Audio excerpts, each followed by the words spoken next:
Hi everyone, എല്ലാവർക്കും skill റൈനോയുടെ current affairs സെക്ഷനിലേക്ക് സ്വാഗതം. ഡിഗ്രി പ്രിലിംസിൻ്റെ സെക്കൻഡ് സ്റ്റേജിൻ്റെ എക്സാം കഴിഞ്ഞിട്ടുണ്ടല്ലേ? അതിൻ്റെ ക്വസ്റ്റ്യൻ പേപ്പർ ഞാൻ കണ്ടായിരുന്നു.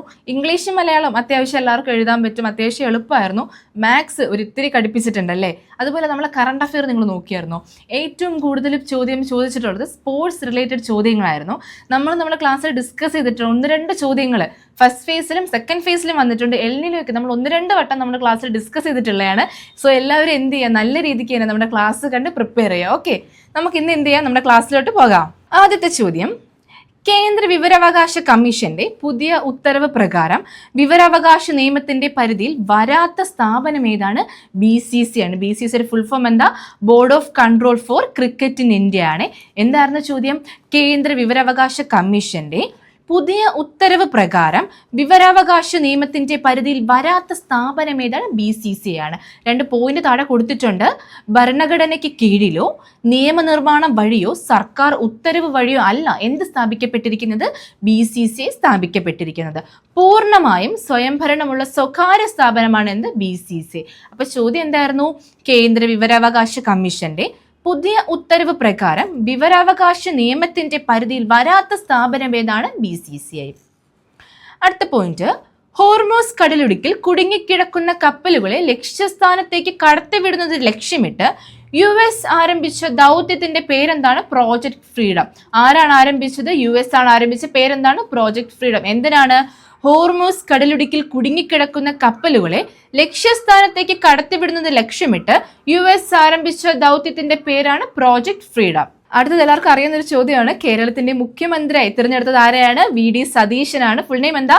വടശ്ശേരി ദാമോദരൻ സതീശനാണ്. നമ്മൾ ഇൻസ്റ്റാഗ്രാമിലൊക്കെ ഇപ്പം വൈറലായിട്ടുണ്ടല്ലേ, പൂക്കി CM എന്നൊക്കെ പറഞ്ഞിട്ട്. അപ്പോൾ കേരളത്തിന്റെ മുഖ്യമന്ത്രിയായി തിരഞ്ഞെടുത്തത് ആരെയാണ്? VD സതീശനാണ്. കേരളത്തിന്റെ 24ാമത് മുഖ്യമന്ത്രിയാണ്. എത്രാമത്തെയാണ്? 24ാമത്തെ മുഖ്യമന്ത്രിയാണ്. ഏതാണ് നിയോജക മണ്ഡലം? പറവൂറാണ് നിയോജക മണ്ഡലം. ഓർത്തു വെച്ചിരുന്ന ഏതാണ്? പറവൂറാണ്. അതുപോലെ മുഖ്യമന്ത്രിയാകുന്ന 13ാമത്തെ വ്യക്തിയാണ്. വ്യക്തി എത്രാമത്തെ എന്ന് ചോദിച്ചു കഴിഞ്ഞാൽ 13ാമത്തെയാണ്.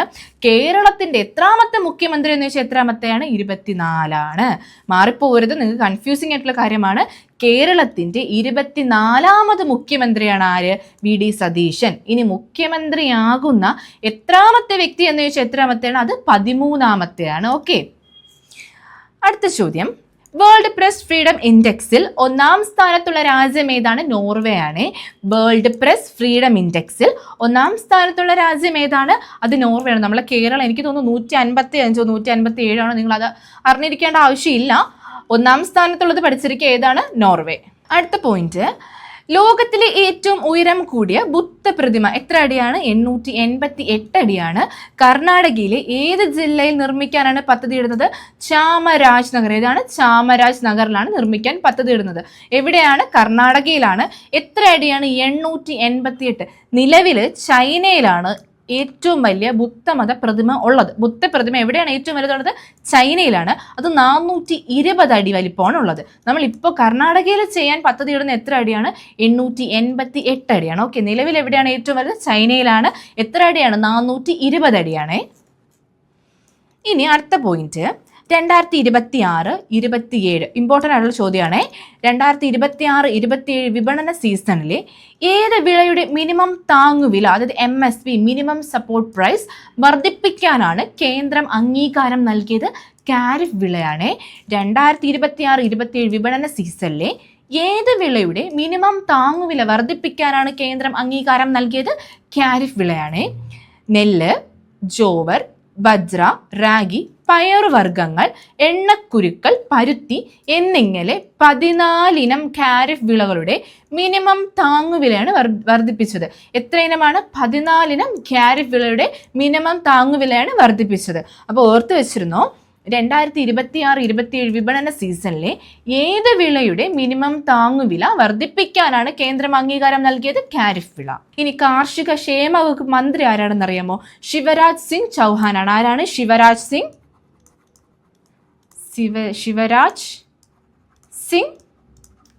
ചൗഹാൻ. അതുകൂടെ ഓർത്തു വെച്ചിരുന്നോ? ഓക്കെ, അടുത്ത ചോദ്യം, രാജ്യത്തെ പരമോന്നത നഴ്സിംഗ് ബഹുമതിയായ ഫ്ലോറൻസ് നൈറ്റിംഗേൾ അവാർഡ്സിന് കേരളത്തിൽ നിന്നും അർഹയായത് ആരാണ്? VS മഞ്ജുമോളാണ്. രാജ്യത്തെ പരമോന്നത നഴ്സിംഗ് ബഹുമതിയായ ഫ്ലോറൻസ് നൈറ്റിംഗേൾ, എന്താണ് ഫ്ലോറൻസ് നൈറ്റിംഗേൾ അവാർഡ്സിന് കേരളത്തിൽ നിന്നും അർഹയായത് ആരാണ്? VS മഞ്ജുമോൾ.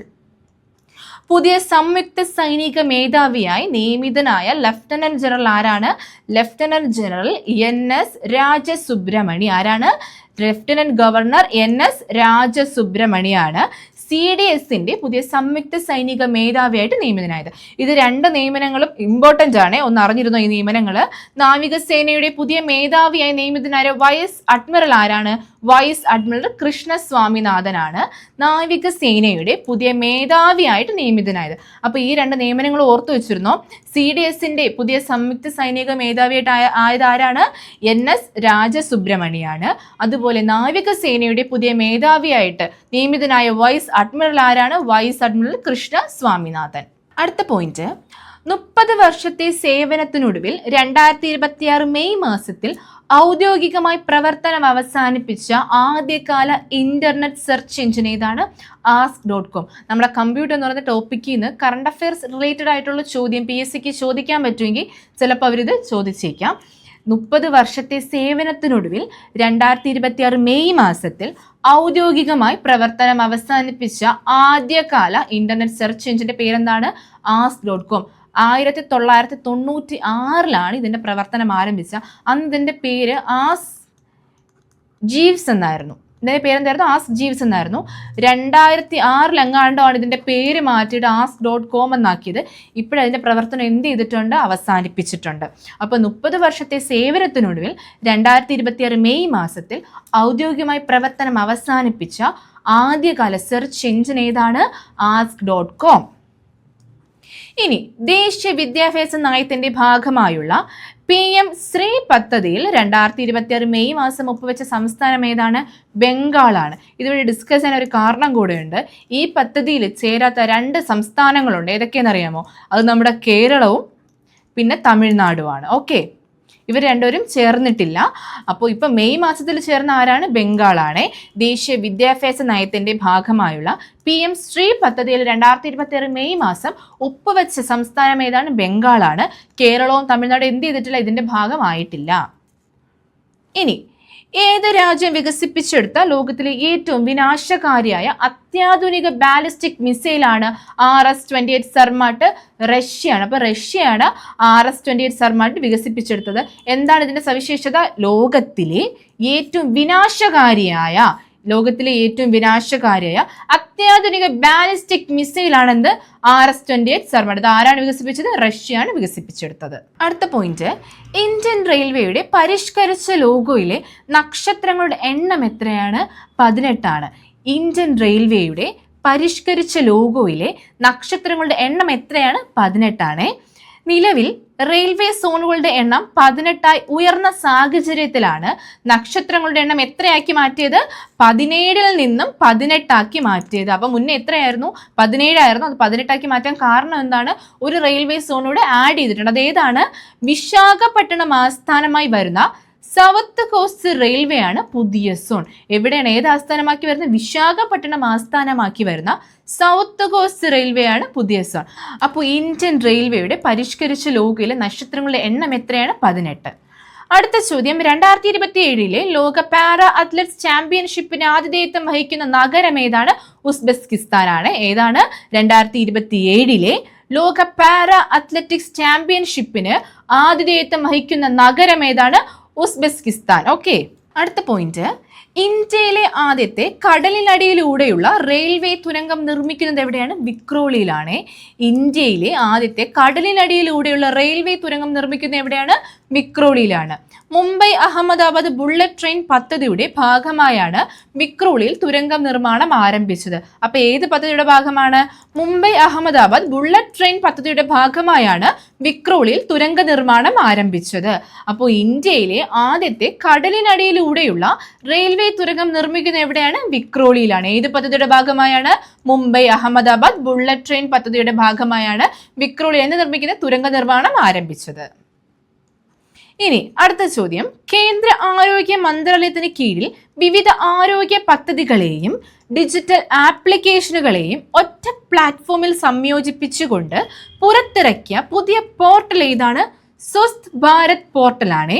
അപ്പോൾ കേന്ദ്ര ആരോഗ്യ മന്ത്രാലയത്തിന് കീഴിൽ വിവിധ ആരോഗ്യ പദ്ധതികളെയും ഡിജിറ്റൽ ആപ്ലിക്കേഷനുകളെയും ഒറ്റ പ്ലാറ്റ്ഫോമിൽ സംയോജിപ്പിച്ചുകൊണ്ട് പുറത്തിറക്കിയ പുതിയ പോർട്ടലിന്റെ പേരെന്താണ്? സ്വസ്ഥ് ഭാരത് പോർട്ടൽ. അടുത്ത ചോദ്യം ഇമ്പോർട്ടൻ്റ് ആണ്. 2025 കണക്കനുസരിച്ച് ഇന്ത്യയുടെ മൊത്ത കയറ്റുമതി വരുമാനത്തിൽ കേരളത്തിന്റെ സ്ഥാനം എത്രയാണ്? കേരളത്തിന്റെ സ്ഥാനം 15ാമതാണ് അല്ലേ. 1ാം സ്ഥാനത്ത് നിൽക്കുന്ന ആരാണ്? ഗുജറാത്താണ്. 2ാം സ്ഥാനത്ത് നിൽക്കുന്ന മഹാരാഷ്ട്രയാണ്. കയറ്റുമതി വരുമാനത്തിൽ കേരളത്തിൽ മുന്നിലുള്ള ജില്ല അറിഞ്ഞിരുന്നോ? എറണാകുളമാണ്. ഏതാണ്? എറണാകുളം. കയറ്റുമതി വരുമാനത്തിൽ കേരളത്തിൽ മുന്നിലുള്ള ജില്ല ഏതാണ്? അത് എറണാകുളമാണ്. പിന്നിലുള്ള ഏതാണ്? അത് കാസർഗോഡാണ്. അപ്പോൾ 2025 കണക്കനുസരിച്ച് ഇന്ത്യയുടെ മൊത്തം കയറ്റുമതി വരുമാനത്തിൽ കേരളത്തിന്റെ സ്ഥാനം 15ാമതാണ്. 1ാം സ്ഥാനത്ത് ഏതാണ്? ഗുജറാത്ത്. 2ാം സ്ഥാനം അറിഞ്ഞിരുന്നു ഏതാണ്? മഹാരാഷ്ട്ര. നമ്മുടെ കേരളത്തിലെ കയറ്റുമതി വരുമാനത്തിൽ കേരളത്തിന് മുന്നിലുള്ള ജില്ല ചോദിച്ചാൽ ഏതാണ്? അത് എറണാകുളം. ഇനി പിന്നിലുള്ളത് കാസർഗോഡ്. സ്വീഡന്റെ പരമോന്നത ബഹുമതിയായ royal order of polar star ലഭിച്ച ഇന്ത്യൻ പ്രധാനമന്ത്രി ആരാണ്? നരേന്ദ്രമോദിയാണ്. സ്വീഡന്റെ പരമോന്നത ബഹുമതിയായ royal order of polar star ലഭിച്ച ഇന്ത്യൻ പ്രധാനമന്ത്രി ആരാണ്? നരേന്ദ്രമോദി. പേര് ഓർത്തു വെച്ചോ, royal order of polar star. Okay. അടുത്ത ചോദ്യം, വനിതാ പോൾ വോൾട്ടിൽ 4.2 മീറ്റർ ചാടി ദേശീയ റെക്കോർഡ് തിരുത്തിയ താരമാരാണ്? ശൈലി സിംഗ് ആണ്. വനിതാ പോൾ വോൾട്ടിൽ 4.2 മീറ്റർ ചാടി ദേശീയ റെക്കോർഡ് തിരുത്തിയ താരമാരാണ്? ശൈലി സിംഗ്. മദ്യം ഉപയോഗിക്കാനുള്ള കുറഞ്ഞ പ്രായപരിധി 18 വയസ്സിൽ നിന്ന് 21 വയസ്സായി ഉയർത്താൻ തീരുമാനിച്ച ഇന്ത്യൻ സംസ്ഥാനം ഏതാണ്? തമിഴ്നാടാണ്. മദ്യം ഉപയോഗിക്കാനുള്ള കുറഞ്ഞ പ്രായപരിധി 18 വയസ്സിൽ നിന്ന് 21 വയസ്സായി ഉയർത്താൻ തീരുമാനിച്ച ഇന്ത്യൻ സംസ്ഥാനം ഏതാണ്? തമിഴ്നാട്.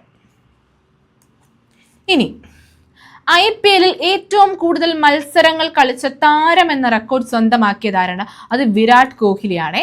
IPL ഏറ്റവും കൂടുതൽ മത്സരങ്ങൾ കളിച്ച് താരം എന്ന റെക്കോർഡ് സ്വന്തമാക്കിയാരാണ്? വിരാട് കോഹ്ലി.